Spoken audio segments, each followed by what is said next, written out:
रक्ताच्या नात्यांनी शरीर जोडलं, पण काळाने शिकवलं आणि मनाने जोडलेली माणसंच खरी आपली असतात. गावच्या टोकाला एक जुनं पण देखणं घर होतं. मोठं अंगण, मधोमध तुळशी वृंदावन, ओट्यावर ठेवलेली लाकडी झोपाळ्याची खुर्ची आणि भिंतीवर अजूनही टांगलेला काळा पांढरा कौटुंबिक फोटो. त्या घरात एकेकाळी इतका गजबजाट असायचा की दारात पाऊल टाकलं की हसण्याचे आवाज, स्वयंपाकघरात येणारा फोडणीचा सुगंध आणि अंगणात खेळणाऱ्या मुलांचा कल्लोळ, हे सगळं मिळून ते घर म्हणजे जणू जिवंत माणूस वाटायचं. पण आज त्या घरात फक्त 2 श्वास उरले होते, माधवराव आणि जानकी. दोघेही साठीच्या पुढे गेलेले होते. केस पांढरे, चेहऱ्यावर सुरकुत्या, पण डोळ्यात अजूनही मुलांसाठी तेच प्रेम, तीच ओढ, तीच वाट पाहणं होतं. माधवराव शिक्षक होते. गावात त्यांना खूप मान होता. जानकी साधी, प्रेमळ आणि घराला जीव देणारी बाई. त्यांना 3 मुले होती. मोठा मुलगा अथर्व, धाकटा मुलगा रोहन आणि मुलगी प्रिया. घरात कधी पैशांची उधळण नव्हती, पण मायेची श्रीमंती अफाट होती. जानकीने स्वतःच्या हौसा गरजा कमी केल्या, पण मुलांच्या शाळेच्या फीमध्ये कधीच तडजोड केली नाही. तर माधवरावांनी स्वतःच्या तब्येतीकडे दुर्लक्ष केलं, पण मुलांना शहरात शिकवायला पाठवलं, कारण आपली मुले मोठी झाली की आपलं म्हातारपण फुलवतील. जानकी नेहमी म्हणायची. माधवराव हसत म्हणायचे, आपण त्यांच्यासाठी जगतोय, उद्या तेच आपला आधार असतील. तेव्हा खरंच वाटायचं की रक्ताची नाती कधी बदलत नाहीत. असाच काळ पुढे सरकत गेला. अथर्व पुण्यात इंजिनियर झाला. रोहन मुंबईमध्ये बँकेत नोकरीला लागला. प्रियाचं लग्न ठाण्यातल्या एका चांगल्या घरात झालं. सुरुवातीला सगळं व्यवस्थित होतं. दर रविवारी फोन, सणाला घरी येणं, आईच्या हातचं जेवण खाणं, बाबांबरोबर गप्पा. पण शहर माणसाला फक्त व्यस्त करत नाही, तर ते हळूहळू माणसाच्या भावनासुद्धा महाग करतं. अथर्वच्या लग्नानंतर घरात पहिला बदल जाणवला. त्याची बायको मेघना शहरात वाढलेली, स्मार्ट, व्यवहारी, पण नात्याकडे बघण्याची तिची पद्धत वेगळी होती. पहिल्यांदा ती गावाला आली तेव्हा घर बघून म्हणाली, अहो, हे घर खूप मोठं आहे, पण इतकं जुनं, मेंटेनन्सचं काय? जानकीने हसत उत्तर दिलं, घर जुनं आहे बाळा, पण या भिंतीमध्ये आठवणींचं सोनं भरलंय. मेघना हसली, पण त्या हसण्यात आपलेपणा नव्हता. काही दिवसांनी अथर्व म्हणाला, बाबा, तुम्ही हे घर विकून पुण्यात छोटा फ्लॅट घ्या. तिथे एकटं काय राहायचं? माधवराव शांत झाले. हे घर विकायचं? अरे, या घरात तुझं बालपण आहे रे. बाबा, भावना वेगळ्या आणि प्रॅक्टिकली लाईफ वेगळी. त्या एका वाक्याने पहिल्यांदाच माधवरावांना जाणवलं की नात्याची भाषा बदलली होती. आणि काळ जसजसा गेला तसं फोन कमी होत गेले. आई, मी मीटिंगमध्ये आहे. बाबा, नंतर बोलतो. या महिन्यात येणं शक्य नाही. प्रियाच्या मुलाला परीक्षा आहे. मेघनाची तब्येत बरी नाही. ऑफिसमध्ये खूप प्रेशर्स आहे. कारणं खरी असतीलही, पण आईवडिलांना कारणं नको असतात. तर त्यांना हवं असतं 2 मिनिट प्रेमाने विचारलेलं, जेवलात का? जानकी रोज संध्याकाळी अंगणात बसून रस्ता बघायची. कोणी आलं की दाराकडे धावायची, पण बहुतेक वेळा येत असे पोस्टमन, दूधवाला किंवा शेजारची ज्योती. ही शेजारची सून होती.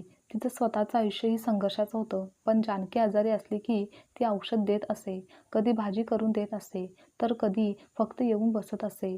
एकदा जानकी म्हणाली ज्योतीला, तू नसतीस ना तर आम्हा दोघांचं खूप एकटं पडलं असतो. जानकीने तिचा हात धरला. काकू, नाती रक्ताची असावी असं कुठं लिहिलंय? त्या क्षणी जानकीच्या डोळ्यात पाणी आलं. प्रिया मात्र आईबाबांवर जीवापाड प्रेम करायची. ती वारंवार यायचा प्रयत्न करायची, पण तिचा नवरा आणि सासरचं वातावरण तितकं मोकळं नव्हतं. सारखी माहेरी माहेरी काय असतं? सासूबाई टोमणा मारायच्या, तर नवरा म्हणायचा, आपलंही घर आहे, बघ ना. सगळं सोडून तिकडेच लक्ष असतं. प्रिया मनाने तुटायची. ती रात्री आईला फोन करून हळूच रडायची आणि आई, मला यायचं असतं गं, पण सगळ्यांना आवडत नाही. तेव्हा जानकी स्वतःचं दुःख गिळून म्हणायची, नको बाळा, तुझा संसार आधी, आम्ही ठीक आहोत. आई नेहमी खोटं बोलते, मुलांचं मन हलकं राहावं म्हणून. एके दिवशी अथर्व आणि रोहन दोघेही अचानक गावी आले. जानकी खूप खुश झाली. अरे वा, आज माझी पोरं एकत्र आली. तिने पटकन पोहे केले, चहा केला, लाडू काढले. तिचे हात थरथरत होते, पण चेहरा आनंदाने उजळलेला होता. पण मुलांच्या चेहऱ्यावर तो आनंद नव्हता. थोड्या वेळाने अथर्व व रोहन म्हणाला, बाबा, आम्ही एका कामासाठी आलोय. माधवरावांनी चष्मा काढला. हां, बोला ना. रोहन थोडा संकोचला, पण अथर्व सरळ बोलला, ह्या घर आणि शेतीचं काय ठरवलंय तुम्ही? हे ऐकताच जानकीच्या हातातील चमचा खाली पडला. म्हणजे? माधवरावांनी विचारलं. म्हणजे पुढचं प्लॅनिंग? उद्या काही झालं तर वाद नको म्हणून वाटणी करून ठेवा. लिगली पेपर क्लिअर असलेले बरे. त्या क्षणी घरात भिंतीसुद्धा थरथरल्या असतील. कारण ज्या घरात लहानपणी पाय घसरला की आई धावत यायची, ज्या वडिलांनी स्वतःच्या आयुष्याची कमाई या घरासाठी घातली, त्या घराकडे आता मुले फक्त प्रॉपर्टी म्हणून पाहत होती. माधवराव बराच वेळ शांत बसले. मग खूप हळू आवाजात म्हणाले, तुम्हाला वाटतं अजून मी जिवंत नाही आहोत? मग दोघेही गप्प. तुम्हाला घराची वाटणी हवी, पण या घरात राहणाऱ्या 2 म्हाताऱ्या जीवांची विचारपूस नाही. जानकी मागे उभी होती. तिचे डोळे भरलेले होते. तिला बोलताही येईना. अथर्व म्हणाला, बाबा तुम्ही खूपच इमोशनली होताय.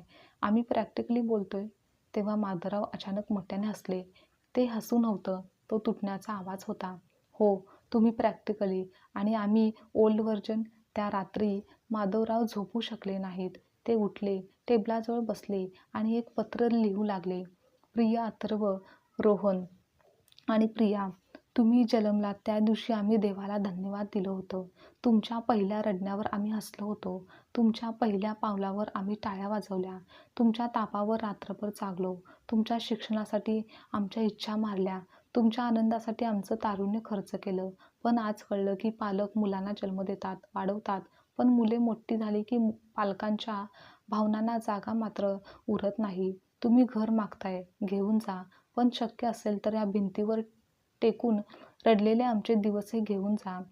अंगणात तुमच्यासाठी वाट पाहणारे आईचे डोळेही घेऊन जा आणि ओट्यावर बसून तुमच्या पावलांचा आवाज ऐकणारे माझे कान देखील घेऊन जा. कारण हे घर फक्त विटांचं नाही, हे घर म्हणजे आमचं उरलेलं आयुष्य आहे.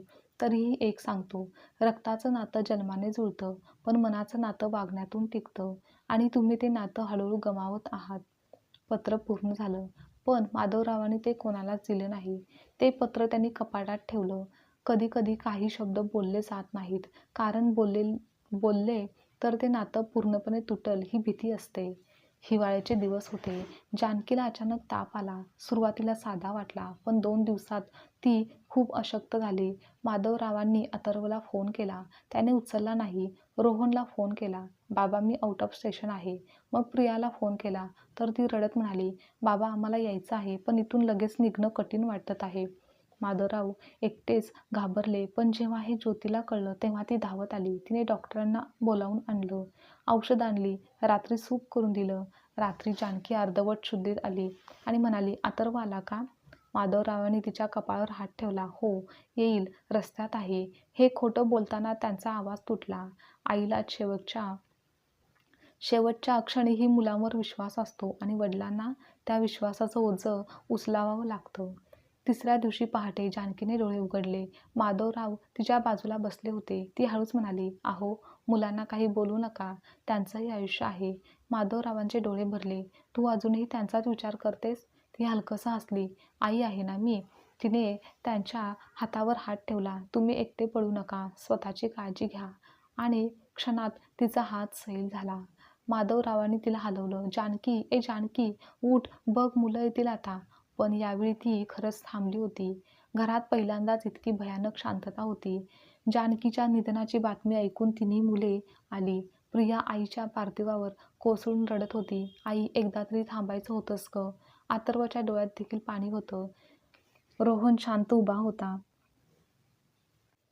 पण माधवरावांच्या डोळ्यात अश्रू नव्हते. जणू ते रडण्यापलीकडे गेले होते. अंत्यसंस्कार झाल्यावर रात्री माधवराव एकटेच ओट्यावर बसले होते. अथर्व जवळ आला. बाबा सॉरी. माधवरावांनी त्याच्याकडे पाहिलं. कशासाठी? आईला वेळ देता आला नाही.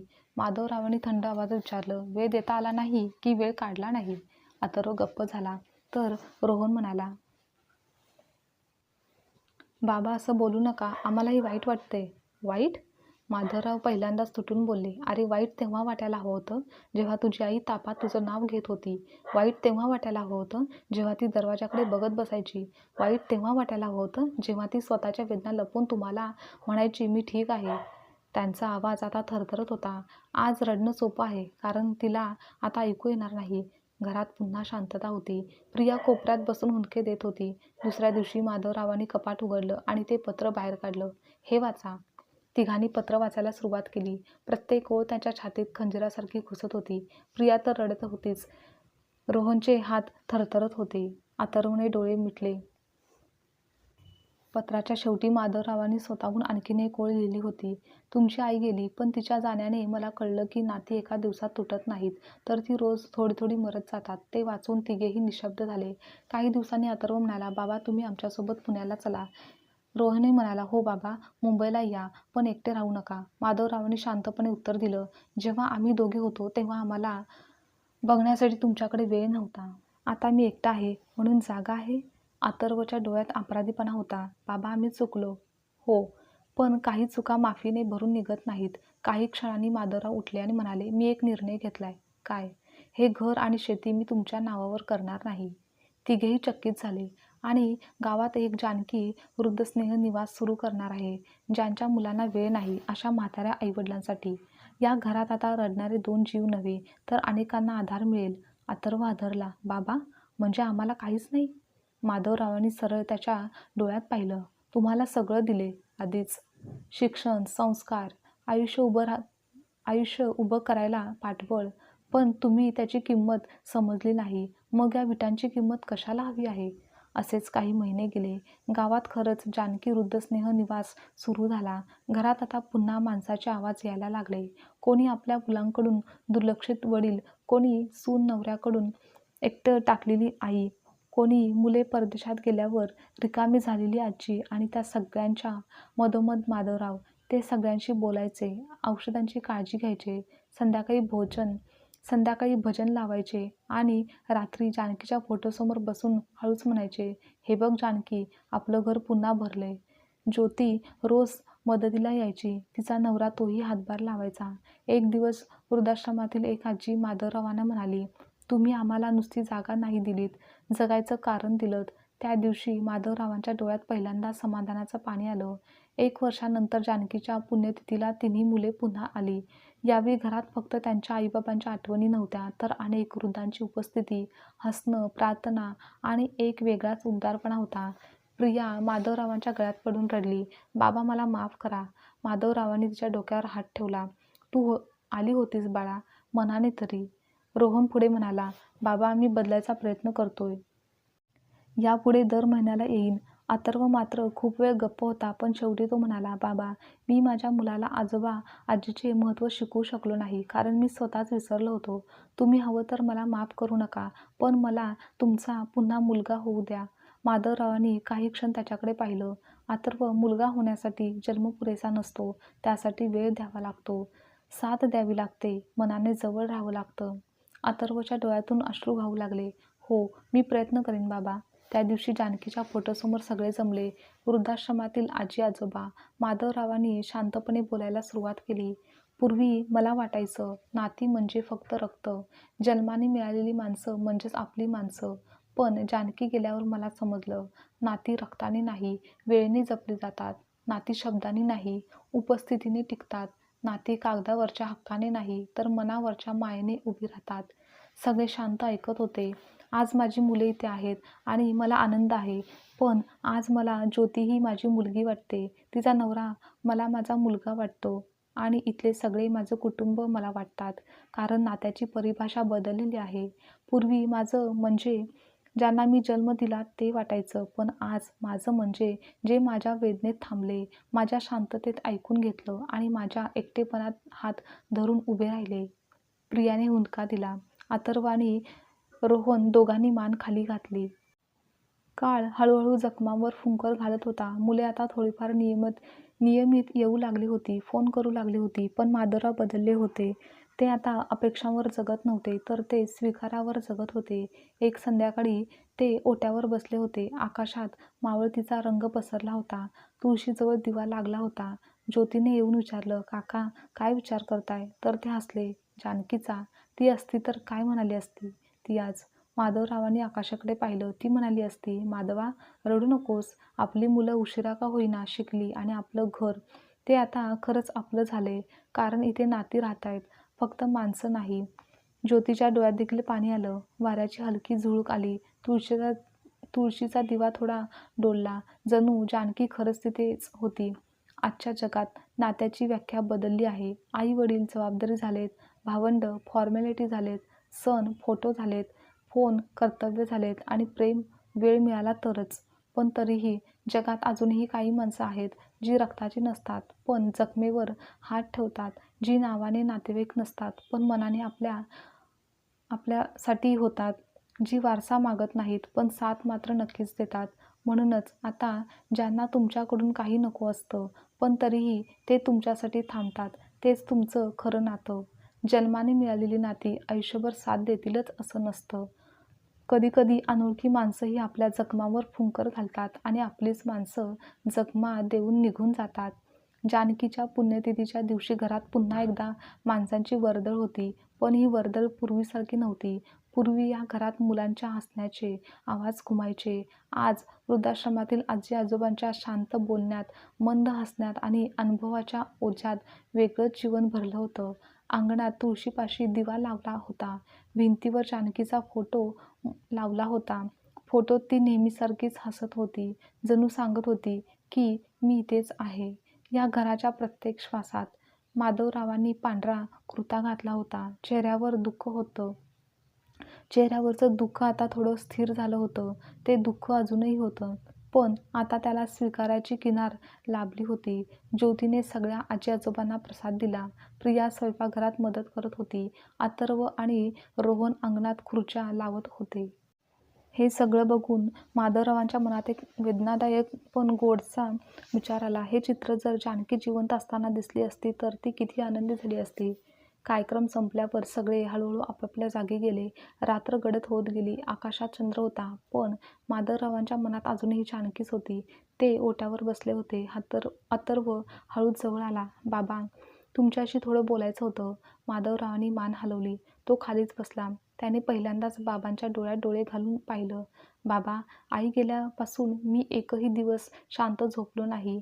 माधवराव काही बोलले नाहीत. मी स्वतःला खूप सक्सेसफुल समजत होतो. मोठी नोकरी, गाडी, फ्लॅट, स्टेटस. पण आई गेल्यावर मला पहिल्यांदाच जाणवलं, मी सगळं मिळवलं पण घर हरवलं आहे. माधवरावांचा हात खुर्चीच्या हातावर घट्ट झाला आणि अथर्वचा आवाज तुटत होता. आईचा शेवटचा फोन आठवतोय बाबा. ती म्हणाली होती, कधी येणार रे? आणि मी म्हणालो, पुढच्या महिन्यात येतो. पण तो पुढचा महिना तिच्या आयुष्यात आलाच नाही. अथर्वचे डोळे भरून वाहू लागले. मला वाटायचं वेळ आहे, आई बाबा कायम असतात. पण खरं म्हणजे वेळच नसतो. माधवरावांनी त्याच्याकडे पाहिलं. त्यांना राग नव्हता. आता फक्त खोलवरचं दुःख होतं. उशिरा का होईना समजलं तुला इतकंच पुरेसं आहे, असं ते म्हणाले. अथर्वने बाबांच्या पायावर डोकं ठेवलं. मला पुन्हा तुमचा मुलगा होऊ द्या बाबा. माधवरावांनी थरथरत्या हाताने त्याच्या डोक्यावर हात ठेवला. जन्माने तर तू आहेसच, आता तुझ्या वागण्यातून हो. दुसऱ्या दिवशी सकाळी रोहन माधवरावांसोबत तुळशीला पाणी घालत होता. थोडा वेळ शांतता होती. मग रोहन अचानक म्हणाला, बाबा, मी तुमच्यापासून नेहमी पळालो. का? कारण मला गिल्ट होतं. कशाचं? रोहनने खोल श्वास घेतला. मग मुंबईत गेलो आणि तिथे जगण्याची धावपळ इतकी वाढली की मी स्वतःलाच हरवलं.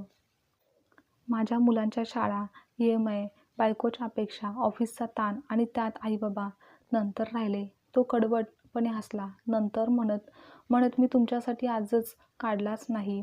माधवराव शांत ऐकत होते. आई गेल्याच्या रात्री मी आरशात स्वतःकडे पाहिलं आणि पहिल्यांदाच वाटलं की मी फक्त वाईट मुलगा नाही, मी एक रिकामा माणूस झालोय. त्या शब्दांनी माधवरावांच्या डोळ्यात पाणी आलं. कारण हेच तर त्यांना सांगायचं होतं की नाती दुर्लक्षित करणारा माणूस फक्त दुसऱ्यांना नाही तर स्वतःला देखील हरवतो. रोहन, ते हळूच म्हणाले, तुझ्या आयुष्यात अडचणी होत्या हे मला कळतं, पण अडचणी आणि दुर्लक्षात फरक असतो. ज्यांना आपण प्रेम करतो त्यांच्यासाठी वेळ मिळत नाही, तो काढावा लागतो. रोहनने मान खाली घातली. हो, आता काढेन बाबा, उरलेलं आयुष्य तरी. प्रिया मात्र आईच्या खोलीत एकटी बसली होती. कपाटात अजूनही जानकीच्या साड्या होत्या. एका कोपऱ्यात तिची जुनी चष्म्याची डबी. खोलीत हलकासा उठण्याचा गंध अजूनही शिल्लक होता. प्रियाने आईची एक हिरवी साडी उचलली आणि चेहऱ्याशी धरली. ती रडू लागली. आई, मी येऊ शकले नाही गं. मला खूप यायचं होतं. तू प्रत्येक वेळी म्हणायचीस ना, तुझा संसार आधी. पण तुझाच संसार मी वाचवू शकले नाही. मागून माधवरावांचा आवाज आला. तू स्वतःला दोष देऊ नकोस बाळा. प्रिया धावत बाबांच्या मिठीत शिरली. बाबा, मी खूप कमी पडले नाही. तू तर मनाने नेहमीच आमच्यासोबत होतीस. पण मनाने असणं पुरेसं नसतं ना बाबा. माधवराव काही क्षण गप्प राहिले. मग म्हणाले, कधी कधी परिस्थिती माणसाला बांधून ठेवते. पण तू एक गोष्ट विसरू नकोस. तुझ्या आईने तुझ्यावर कधीच राग धरला नाही. ती शेवटच्या क्षणी सुद्धा म्हणाली होती, प्रियाला काही बोलू नका. ते ऐकून प्रिया पुन्हा रडू लागली. आई अशी का होती बाबा? तिने स्वतःसाठी कधी काही मागितलंच नाही. हो, कारण ती आई होती. काही दिवस मुले गावातच थांबली. या काळात त्यांनी वृद्धाश्रम जवळून पाहिला. तिथे एक आजोबा होते. श्यामकाकाचा त्यांचा मुलगा अमेरिकेत होता. सुरुवातीला फोन, पैसे, भेटी सगळं होतं. नंतर फोन महिन्यातून एकदा, मग सणाला आणि मग फक्त ऑनलाईन ट्रान्सफर. तेव्हा श्यामकाका हसत म्हणायचे, माझा मुलगा मला सगळं पाठवतो, फक्त स्वतःला सोडून. अथर्वने ते ऐकलं आणि त्याच्या छातीत काहीतरी तुटलं. एक आजी होती, संजनाबाई. त्यांना सून म्हणाली होती, घर लहान आहे. मुलगा म्हणाला होता, आई काही दिवसासाठी इथे राहा. आणि ते काही दिवस 2 वर्षात बदलले. संजनाबाई प्रत्येक रात्री झोपण्यापूर्वी मुलाचा फोटो बघून म्हणायच्या, देवा त्याला सुखी ठेव. ते पाहून रोहनने विचारलं, तुम्हाला राग येत नाही का? त्यावर त्या म्हणाल्या, आईचं मन राग धरायला शिकलेलं नसतं बाळा. ते ऐकून रोहनचा गळा दाटला. प्रियाला तिथे एक काकू भेटली, रीनाताई. त्यांना मुलगी नव्हती. त्या प्रियाचा हात धरून म्हणाल्या, तू इथे आलीस की मला वाटतं माझीच मुलगी आली आहे. त्या दिवशी प्रियाला पहिल्यांदा जाणवलं की नातं फक्त जन्मानेच बनत नाही, ते स्पर्शाने, समजुतीने, उपस्थितीने बनतं. काही महिन्यांनी अथर्व आपल्या 10 वर्षाच्या मुलाला देवांशला घेऊन आला. देवांश शहरात वाढलेला, मोबाईल गेम्समध्ये रमणारा मुलगा. पहिल्यांदा वृद्धाश्रमात आला तेव्हा त्याला फारसं काहीच कळेना, पण तेथील सर्वांनी त्याला समजून घेतलं आणि पुढच्या 3-4 दिवसात देवांश बदलला. निघताना तो माधवरावांना म्हणाला, आजोबा मी पुन्हा येथे येणार. इथले सगळे माझे फ्रेंड्स झाले आहेत. अथर्वने ते ऐकलं आणि त्याच्या डोळ्यात चमक आली. त्या रात्री तो बाबांना म्हणाला, बाबा मला समजलं आहे की मी माझ्या मुलाला English medium, coding class, swimming सगळं दिलं, पण माणूसपण शिकवलंच नाही. ते तो इथे शिकला. वडिलांनी हसन उत्तर दिलं, कारण ते पुस्तकात नसतं बाळा, तर ते नात्यात असतं. रक्ताची नाती जन्माने मिळतात, पण जपावी लागतात मनाने. नाहीतर एक दिवस घर उरतं, भिंती उरतात, आठवणी उरतात आणि नातं ते फक्त फोटो फ्रेममध्ये हसत राहतं. आजची कथा तुम्हाला आवडल्यास लाईक, शेअर, कमेंट करा आणि चॅनलवर नवीन असाल तर चॅनलला सबस्क्राईबसुद्धा नक्की करा.